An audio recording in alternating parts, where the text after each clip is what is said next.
Dante Sica, Dante Sica. Se ha vuelto un personaje Sica, ¿eh? Así pequeñín como es, suele decir disparates como los que podría decir cualquier persona más corpulenta en el valor que tiene dentro del gobierno. Porque lleva como 4 o 5 frases de esas que son provocadoras, que son disparates, que son una falta de respeto a la gente, a los que padecen todo lo que está sufriendo. Ahora dijo algo así como, otra vez, tomando las palabras del patrón Macri, que lo peor ya pasó. Vamos a escucharlo a ver en qué términos lo manifestó. No, yo creo que el peor momento de la crisis ya lo pasamos. Estamos entrando ya a la etapa de donde empiezan a verse los signos de recuperación. Claramente nosotros trabajamos, como mueren empresas, nacen empresas, y esto no es un consuelo, porque hay que trabajar sobre aquellas que están teniendo problemas, pero claramente tenemos que recuperar el dinamismo de creación de empleo. Hoy el empleo se genera, te diría, en más de un 60% en las empresas pequeñas y medianas, y en especial las empresas nuevas que nacen. Y sobre eso tenemos que nosotros darle un panorama de certidumbre, tenemos que eliminarle todas las trabas que generan los costos excesivos para la contratación y que hacen que muchos opten por irse al mercado informal, y la economía estable le va a dar, y una mejora en los costos competitivos le va a dar una expectativa y una perspectiva de crecimiento muy fuerte, una economía que tiene muchos motores de tracción que arrastran al resto de los sectores. Si alguien desgrava esto, que dicho así oralmente es difícil de captar todo al mismo tiempo, viviría en un estado de asombro, porque va diciendo cosas que son efectivamente la negación de lo que él pretende decir. Quédese tranquilos, estamos muy bien.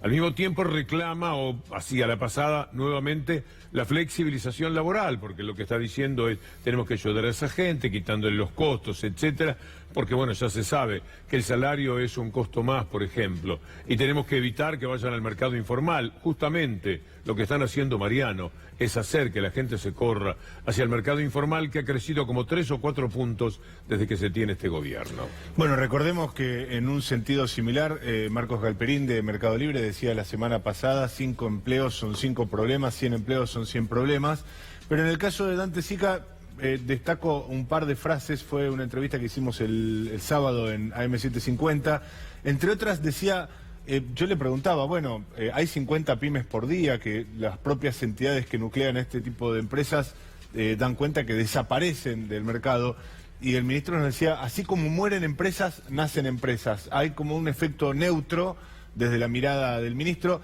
que insisto, uno siempre agradece poder hablar con ministros que tienen el nivel de responsabilidad que ha agrupado bajo su cartera Dante Sica a partir de la absorción de los ministerios de producción y de trabajo. Pero, sin embargo, también causan una cierta sorpresa algunos diagnósticos que vienen acompañados con este planteo, como bien marcabas vos, Víctor Hugo, de volver con la reforma laboral. Algo que lo tiene el gobierno en carpeta, y lo comentábamos hace un rato, para el próximo mandato de Mauricio Macri, pero si hay un resquicio, hay una posibilidad concreta de que esta reforma laboral empiece a regir en este mandato de Mauricio Macri, y no solo por ley, sino que en las negociaciones paritarias que se están sustanciando en estas horas con gremios opositores, se incluyen por parte de las empresas cláusulas flexibilizadoras. Es hilarante lo de Sica, pero aquí en lo que estás diciendo, Mariano, hay un hecho muy grave, una falta de responsabilidad enorme, más otra, de parte del gobierno. ¿Cómo vas a entrar en semejante reforma si acaso dentro de 3 o 4 meses va a quedar decretado que gobierne al país un criterio diferente? Por lo menos te tenés que plantear. Y si nosotros perdemos, ¿qué le dejamos al otro gobierno? Ellos pensarán que le dejan una facilidad, pero el otro gobierno, el que viene, justamente es lo opuesto a Macri, si se produce el resultado contra el oficialismo. Así que tendrían que hacerse cargo de un país con esa flexibilización laboral que ellos conseguirían para darse el gusto. Es una cuestión casi ideológica, y que en los efectos reales estaría por 3 o 4 meses vigente si este gobierno no gana. Recordemos que Néstor Kirchner, cuando asumió la presidencia en 2003, al año siguiente, si mal no recuerdo, derogó la flexibilización laboral que habían aplicado de manera escalonada, primero Carlos Menem y después Fernando de la Rúa. Y te agrego otro dato, Víctor Hugo, que también es sugestivo y que surge de las últimas horas del Ministerio de Producción y Trabajo. Pero le estás planteando, entre paréntesis, te digo, un problema al futuro gobierno, que es discutir con los empresarios, que naturalmente se van a sentir un poco más cómodos en esto que podría dejar el gobierno. Y entonces, para quitar lo que Macri haga ahora, si viene otra administración, vas a tener mucha confrontación, mucho enfrentamiento nuevamente, porque la gente se siente en la situación más cómoda cuando vos le podés decir que viene la flexibilización laboral. A cualquier empresario le gusta la flexibilización laboral, entiende que de esa manera está mejor porque piensa en lo propio. A nosotros nos toca pensar en el trabajador. Sí, también sepamos, Víctor Hugo, que cuando uno habla con empresarios, sobre todo pyme, más que flexibilización laboral, lo que piden es mercado. Porque ¿qué sentido tiene para un empresario poder contratar más barato o despedir más barato si no tiene nadie que le compre la producción? Y te agrego otro factor de preocupación surgido también de la usina del Ministerio de Producción y Trabajo. No abandonan la idea del blanqueo laboral, que detrás de un título que es bueno, que es favorable para todos los sectores involucrados, se esconde claramente el objetivo de privar a los trabajadores no registrados del diferencial que obtenían en los juicios por haber estado empleados una cantidad de años, muchas veces muy importantes, por empresarios irresponsables. En esos juicios cobraban un diferencial y eso es lo que en definitiva se quiere eliminar. ¿Sabes cómo podría hacer SICA el gobierno en general para resultar un poco creíble, dado que nadie confía en la palabra, y publicar todos esos comercios que él dice que están abriendo? Nosotros tenemos de un lado 10.000 pymes que han cerrado, decenas de fábricas, cientos de fábricas que han bajado la cortina y cientos de miles de trabajadores que se han quedado sin ese trabajo. Entonces, el gobierno tendría que decir, pero mire que ahí donde cerraron 500 comercios, aquí nomás en el barrio de Palermo, cerca de donde estamos nosotros, 500 comercios cerraron en Palermo Hollywood, tomando una parte de Palermo nada más. Bueno, que nos digan que abrieron 502 comercios y que por lo menos están ganando 2-0.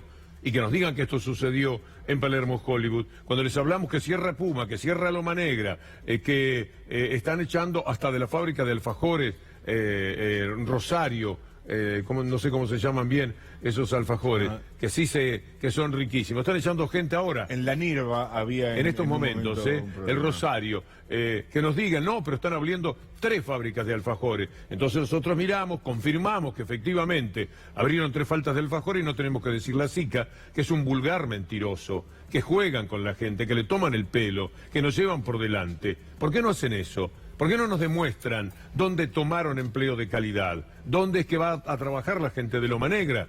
Ahí quedaron 200, casi 300 trabajadores en la nada. ¿Por qué no nos dicen cómo es que fueron perdiendo en Craveri 800 puestos de trabajo? ¿Dónde están esos 800 trabajadores? Que nos digan. Y entonces, por supuesto que tendríamos que asumir que en efecto se cierran empresas, como siempre sucede, alguna empresa se cierra y abren otras, como toda la vida. Pero aquí lo único que sabemos es que cierran, que cierran, que cierran.